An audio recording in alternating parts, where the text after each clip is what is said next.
सभी प्रिय मित्र को जय श्री कृष्ण। तो आइए आज हम श्रीमद् भगवद गीता के द्वितीय अध्याय के एकादश श्लोक पर विचार विमर्श करते हैं। ये एक महत्वपूर्ण श्लोक है और यहीं से भगवान अर्जुन के लिए गीता का उपदेश प्रारंभ करते हैं। थोड़ा ज्ञात करा दे आपको कि धर्मभूमि कुरुक्षेत्र के एक भाग में कौरव सेना खड़ी है और दूसरे भाग में पांडव सेना। दोनों सेनाओं के मध्य भाग में श्वेत घोड़ों से युक्त एक महान रथ खड़ा है और उस रथ के एक भाग में भगवान श्री कृष्ण बैठे हैं और एक भाग में अर्जुन। अर्जुन के निमित्त मनुष्य मात्र का कल्याण करने के लिए भगवान अपना अलौकिक उपदेश आरंभ करते हैं और सर्वप्रथम शरीर तथा शरीर के विभाग, शरीर और शरीर के विभाग का वर्णन करते हैं। संबंध क्या इसमें? अभी तक आपने जो पहला अध्याय और दूसरे अध्याय के 10 श्लोक तक पढ़ा। शोकाविष्ट अर्जुन को शोक निवृत्ति का उपदेश देने के लिए भगवान आगे का प्रकरण करते हैं। अतः 11वें श्लोक से प्रकरण प्रारंभ होता है। श्री भगवान उवाच अशोच्यानन्वशोचस्त्वं प्रज्ञावादाश्च भाषसे गतासु न गतासूंश्च नानुशोचन्ति पंडिताः। श्री भगवान बोले, त्वम अशोच्यान अन्वशोचः च प्रज्ञावादान् भाषसे गतासून च अगतासून पंडिताः न अनुशोचन्ति।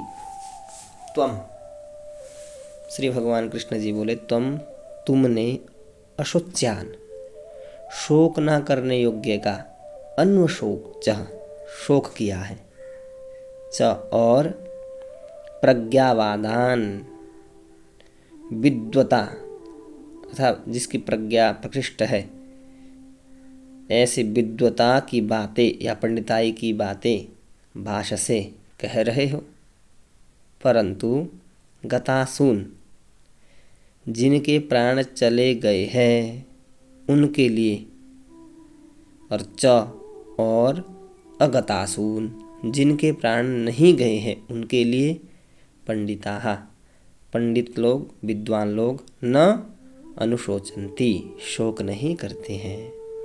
भगवान ये समझा रहे हैं अर्जुन को उपदेश में कि तुमने शोक न करने योग्य का शोक किया है, जिनके लिए शोक नहीं करना चाहिए उस बात पर तुम शोक कर रहे हो, दुखी हो। और जो पंडित लोग होते हैं, जो विद्वान लोग होते हैं, बातें तो तुम ऐसे कर रहे हो पंडितों की तरह, भाषा तुम्हारी विद्वानों की तरह है, पंडितों की तरह है, परंतु गतासून, जिनके प्राण चले गए हैं उनके लिए, और जिनके प्राण नहीं गए हैं उनके लिए ऐसे विद्वत पंडित लोग शोक नहीं करते हैं, विद्वान लोग शोक नहीं करते हैं। थोड़ा इसको व्याख्या रूप से समझते हैं। मनुष्य को शोक तब होता है जब वह संसार के प्राणी पदार्थों में 2 विभाग कर देता है कि ये मेरे हैं और ये मेरे नहीं है, ये मेरे निजी कुटुंबी है और ये मेरे निजी कुटुंबी नहीं है, ये हमारे वर्ण के हैं और ये हमारे वर्ण के नहीं हैं, ये हमारे आश्रम के हैं और ये हमारे आश्रम के नहीं हैं, ये हमारे पक्ष है और ये हमारे पक्ष के नहीं हैं। जो हमारे होते हैं उनमें ममता, कामना, प्रियता, आसक्ति हो जाती है। तो इन ममता, कामना आदि से ही शोक, चिंता, भय, उद्वेग, हलचल, संताप आदि दोष पैदा होते हैं। ऐसा कोई भी दोष अनर्थ नहीं है जो ममता, कामना आदि से पैदा ना होता हो। यह सिद्धांत है। ये सब दोष केवल ममता से ही पैदा होते हैं, ये सिद्धांत है। गीता में भी सबसे पहले धृतराष्ट्र ने कहा है कि मेरे और पांडु के पुत्रों ने युद्ध भूमि में क्या किया, यद्यपि पांडव धृतराष्ट्र को भी अपने पिता से भी अधिक आदर दृष्टि से देखते थे, तथापि धृतराष्ट्र के मन में अपने पुत्रों के प्रति ममता थी। अतः उनका अपने पुत्रों में और पांडवों में भेदभाव पूर्वक पक्षपात था कि यह मेरे है और ये मेरे नहीं है। जो ममता धृतराष्ट्र में थी वही ममता अर्जुन में भी पैदा हुई, परंतु सावधान, अर्जुन की वह ममता धृतराष्ट्र की ममता के समान नहीं थी। अर्जुन में धृतराष्ट्र की तरह पक्षपात नहीं था, अतः वे सभी को स्वजन कहते हैं। इसीलिए तो प्रथम अध्याय के 28वें श्लोक में उन्होंने कहा है दृष्ट्वेवं स्वजनम, और दुर्योधन आदि को भी वे स्वजन कहते हैं।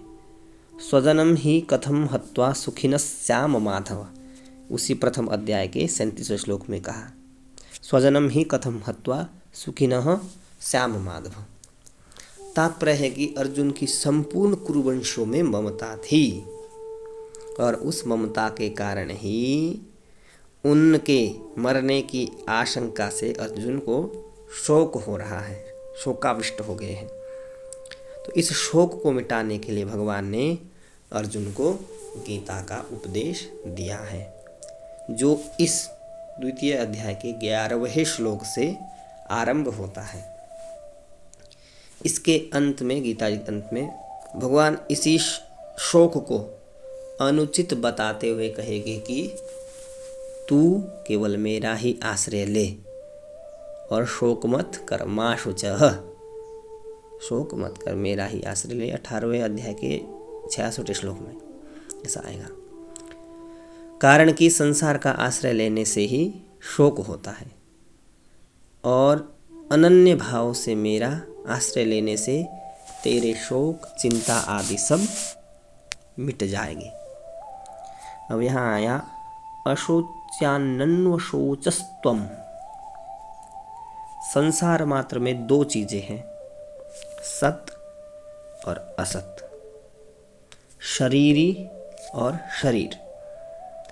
इन दोनों में शरीरी तो अविनाशी है और शरीर विनाशी है। तो ये दोनों ही अशोच्य है, शोक करने योग्य नहीं है। क्यों नहीं है?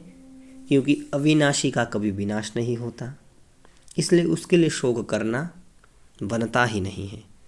और विनाशी का विनाश होता ही है, ये सुनिश्चित है। वह एक क्षण भी स्थायी रूप से नहीं रहता, इसलिए उसके लिए भी शोक करना नहीं बनता है। तात्पर्य हुआ कि शोक करना ना तो शरीरी को लेकर बन सकता है और ना ही शरीरों को लेकर ही बन सकता है। शोक के होने में तो केवल अविवेक, मूर्खता ही कारण है।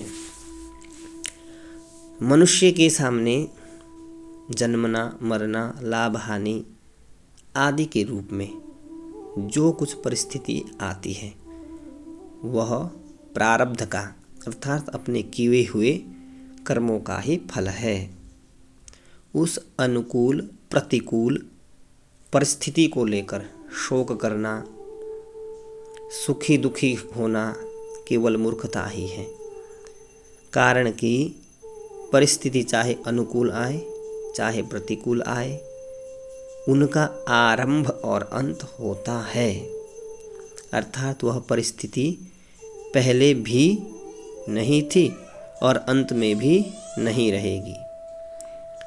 जो परिस्थिति आदि में और अंत में नहीं होती, वह बीच में एक क्षण भी स्थायी नहीं होती। अगर स्थायी होती तो मिटती कैसे, और मिटती है तो स्थायी कैसे? ऐसी प्रतिक्षण मिटने वाली अनुकूल प्रतिकूल परिस्थितियों को लेकर हर्ष शोक करना, सुखी दुखी होना केवल मूर्खता है। आ गया है प्रज्ञावादाश्च भाषसे। एक तरफ तो तू पंडिताई की बातें कर रहा है और दूसरी तरफ शोक भी कर रहा है, अतः तू केवल बातें ही बनाता है, वास्तव में तू पंडित नहीं है, क्योंकि जो पंडित होते हैं वे किसी के लिए भी कभी शोक नहीं करते। कुल का नाश होने से कुल धर्म नष्ट हो जाएगा, धर्म के नष्ट होने से क्या है, स्त्रियां दूषित हो जाएगी, जिससे वर्ण संकर पैदा होगा और वो वर्ण संकर कुल घातियों को और उनके कुल को नरकों में ले जाने वाला होगा। पिंड और पानी ना मिलने से उनके पितरों का भी पतन हो जाएगा। ऐसी तेरी पंडिताई की बातें या बातों से भी यही सिद्ध होता है कि शरीर नाशवान है और शरीरी अविनाशी है।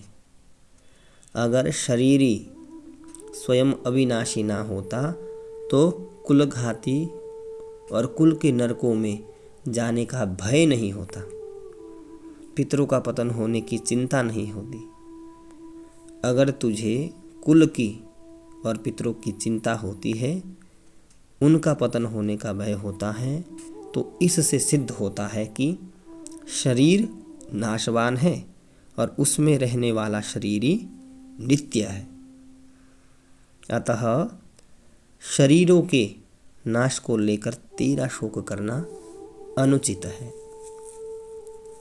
गता सून गता सूंश्च, सबके पिंड प्राण का वियोग अवश्यम भाई है। उनमें से किसी के पिंड प्राण का वियोग हो गया है और किसी का होने वाला है, अतः उनके लिए शोक नहीं करना चाहिए। तुमने जो शोक किया है यह तुम्हारी गलती है। जो मर गए हैं उनके लिए शोक करना तो महान गलती है, कारण कि मरे हुए प्राणियों के लिए शोक करने से उन प्राणियों को दुख भोगना पड़ता है। जैसे मृतात्माओं के लिए जो पिंड और जल दिया जाता है वह उसको परलोक में मिल जाता है, ऐसे ही मृतात्मा के लिए जो कफ और आंसू बहाते हैं, रोते हैं, वे मृतात्माओं को परवश होकर, मजबूरी में होकर खाने पीने पड़ते हैं। जो अभी जी रहे हैं उनके लिए भी शोक नहीं करना चाहिए। उनका तो पालन पोषण करना चाहिए, प्रबंध करना चाहिए। उनकी क्या दशा होगी, उनका भरण पोषण कैसे होगा, उनकी सहायता कौन करेगा आदि चिंता शोक कभी नहीं करने चाहिए, क्योंकि चिंता शोक करने से कोई लाभ नहीं है।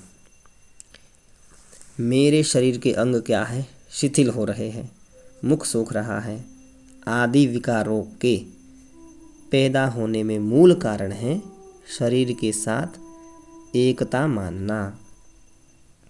कारण कि शरीर के साथ एकता मानने से ही शरीर का पालन पोषण करने वालों के साथ अपनापन हो जाता है और उस अपनेपन के कारण ही कुटुंबियों के मरने की आशंका से अर्जुन के मन में चिंता शोक हो रहे हैं तथा चिंता शोक ही अर्जुन के शरीर में उपयुक्त विकार प्रकट हो रहे हैं। इसमें भगवान ने गतासून और अगतासून के शोक को ही हेतु बताया है। जिनके प्राण चले गए हैं वो है गतासून अर्थात जो मर गए हैं, और जिनके प्राण नहीं चले गए हैं वो है अगतासून है।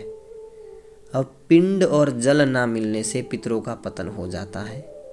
ये पहले अध्याय का 42वां श्लोक में कहा है। यह अर्जुन की क्या है, गतासून की चिंता है। और जिनके लिए हम राज्य भोग और सुख चाहते हैं वे ही प्राणों की और धन की आशा छोड़कर युद्ध में खड़े हैं। यही पहले अध्याय का 33वां श्लोक है। यह अर्जुन की अगतासून की चिंता है। ये दोनों चिंताएं शरीर को लेकर ही हो रही है। अतः ये दोनों चिंताएं धातु रूप से एक ही है, कारण कि गतासून और अगतासून दोनों ही नाशवान हैं। अब गतासून और अगतासून इन दोनों के लिए कर्तव्य कर्म करना चिंता की बात नहीं है। गतासून के लिए पिंड पानी देना, श्राद्ध तर्पण करना यह कर्तव्य है, और अगतासून के लिए व्यवस्था कर देना, निर्वाहक प्रबंध कर देना यह कर्तव्य है। कर्तव्य चिंता का विषय नहीं होता, प्रत्युत विचार का विषय होता है। तो विचार से कर्तव्य का बोध होता है और चिंता से विचार नष्ट होता है। नानुशोचन्ति पंडिताः, सत असत विवेकवती बुद्धि का नाम है पंडा। जो सत और असत की पहचान हो, जिसको सत असत विवेकवती बुद्धि का नाम है पंडा, वह पंडा जिनकी विकसित हो गई है, बुद्धि विकसित हो गई है, अर्थात जिनको सत असत का स्पष्टतया विवेक हो गया है, वे पंडित हैं। ऐसे पंडितों में सत असत को लेकर शोक नहीं होता, क्योंकि सत को सत मानने से भी शोक नहीं होता और असत को असत मानने से भी शोक नहीं होता। तो स्वयं सत्य स्वरूप है और बदलने वाला शरीर असत स्वरूप है। तो असत को सत मान लेने से भी शोक होता है, और शरीर अर्थात ये शरीर आदि ऐसे ही बने रहे, मेरे नहीं, इस बात को लेकर ही शोक होता है। तो सत को लेकर कभी चिंता शोक होते ही नहीं हैं। जय श्री कृष्ण।